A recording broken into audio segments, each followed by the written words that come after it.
Las leyendas antiguas de los celtas, vikingos y nórdicos son como historias increíbles de tiempos pasados. Estas historias especiales nos muestran cómo eran y qué creían estas personas antiguas.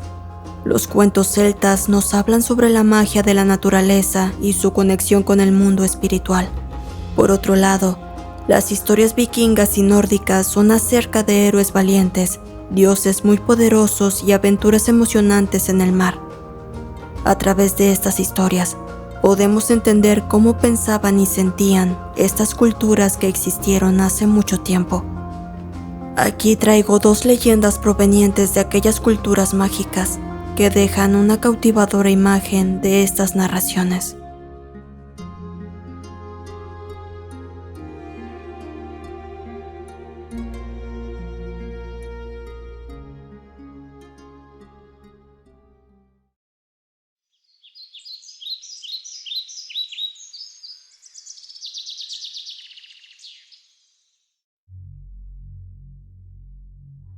Tiempo atrás, en las tierras que hoy se conocen como el país de Dinamarca, habitaba un rey muy próspero que tenía a sus pies un reino magnífico.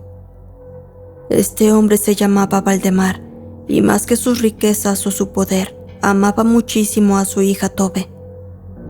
Jamás se había visto un cariño tan grande como el que él sentía por la princesa, cosa que habría sido muy normal entre un padre y una hija. Sin embargo, Valdemar amaba a la chiquilla con una fuerza que ponía a dudar a sus cortesanos y que iba más allá de los límites de cualquier progenitor. De esto se dieron cuenta un día en que desgraciadamente la niña murió.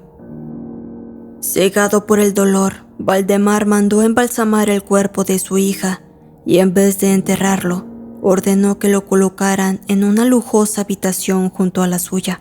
Y cada vez que se ponía el sol, él acudía para darle las buenas noches como si aún siguiese viva. Esto no puede ser posible. No podemos concebir que el rey siga mostrando una conducta tan abominable, decían sus cortesanos. Está conviviendo con un cadáver. Uno de ellos, el más humilde de la corte, quien era poco más que un lacayo, decidió entrar a la habitación de la princesa cuando el rey estaba ausente y descubrió que todavía llevaba en su mano un anillo precioso. Nadie más lo sabía, pero ese anillo se lo había dado su madre antes de morir y pesaba sobre él un poderoso encantamiento que haría que el rey le tuviera un amor inconmensurable a quien lo portara. El cortesano se puso el anillo y las cosas cambiaron en el palacio. De repente, el rey pareció tomar muchísimo agrado por él, al grado que lo nombró su consejero y lo hizo comer a su lado. Ya no le negaba nada. Su hija, en cambio, fue finalmente enterrada. «No podemos seguir teniendo un cadáver aquí», dijo el rey espantado. «Por mucho que me duela despedirme de mi querida Tove, es necesario que encuentre descanso en la tierra». Y así ocurrió. Mientras tanto, el cortesano comenzó a sentir remordimiento, pues sabía que no había hecho ningún mérito para ganarse las atenciones del rey. Se desprendió del anillo y lo arrojó a las profundidades de un lago que se encontraba en el bosque de Gur. Y así desapareció toda la simpatía que el soberano había tenido por él. Cierto día en que daba un paseo, Valdemar encontró el lago y le gustó tanto que se hizo construir un palacio en el islote que había en el centro. «Este paraíso es mucho mejor que el Valhalla y ni Odín ha de arrebatármelo», dijo atrevidamente. Odín, el mayor de los dioses, se sintió tan ofendido por sus palabras que lo condenó a vivir ahí para siempre, aún después de su vida mortal. Y se dice que hasta hoy en día, el alma errante de Valdemar deambula por las inmediaciones del lago, sin poder separarse de él hasta el día del juicio final.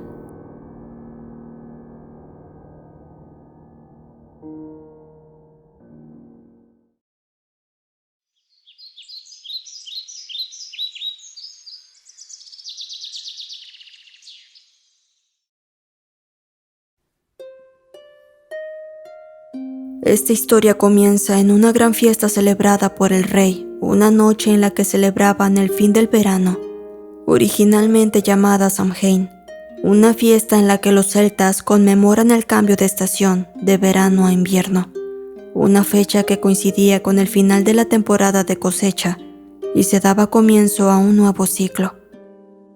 A la fiesta asistían muchos invitados, entre ellos un joven arpista con su esposa embarazada. La fiesta estaba muy animada, todo el mundo comía, bebía, reía y hablaba, hasta que de pronto un extraño sonido hizo que se hiciera el silencio. Todo mundo buscó el origen de tal extraño sonido, pero nadie supo adivinar de dónde provenía. Nadie, hasta que un anciano druida dio un paso delante y se dispuso a revelar el misterio. El sonido provenía nada más y nada menos que de la niña que se encontraba en el vientre de la esposa embarazada del arpista.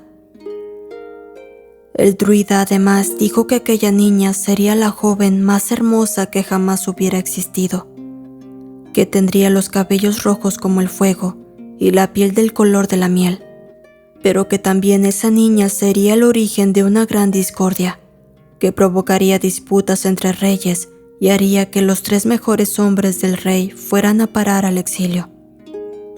Se habló tendido sobre el tema aquella noche. La mayoría de los hombres coincidían en que debían de matar a la niña apenas naciera, pero el rey tuvo curiosidad y finalmente decidió que él se encargaría de ella, la mantendría en buen recaudo y cuando cumpliera los 16 años se casaría con él. La niña nació a cabo del tiempo y le pusieron por nombre Deidre, que en la antigua lengua significa dolor.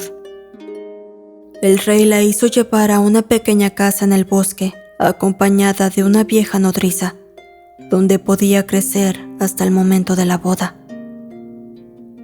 Deidre creció y se convirtió, tal y como había dicho el druida, en la joven más hermosa que jamás hubiera visto. No solo eso, pues también poseía una gran inteligencia. Conocía todos los secretos del bosque, su voz era dulce y sus dedos ágiles con el arpa. Era una joven feliz, pero el hecho de su matrimonio pactado la ponía más triste conforme pasaban los años.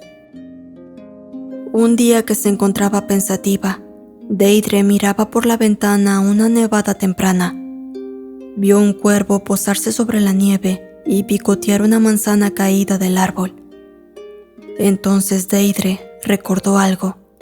Dijo a su nodriza: «Esta noche he soñado con un joven con los cabellos negros como las plumas de ese cuervo. Tenía la piel blanca como la nieve y los labios rojos como aquella manzana caída. Con ningún otro más que él habré de casarme». Al cabo del tiempo, cuando pasó el invierno, Deidre estaba paseando por el bosque cuando escuchó una hermosa canción. Buscó el origen de aquella voz y se encontró con 3 jóvenes que habían ido de caza. ¿Cuál fue su sorpresa cuando el primero de ellos resultó ser el hombre de su sueño? Aquel muchacho se llamaba Naois y se enamoraron al instante. Conocedores del futuro de Deidre, decidieron huir. Deidre, Naois y sus 2 hermanos partieron del reino y se dirigieron en barco al reino vecino, el reino de Alba, actual Escocia.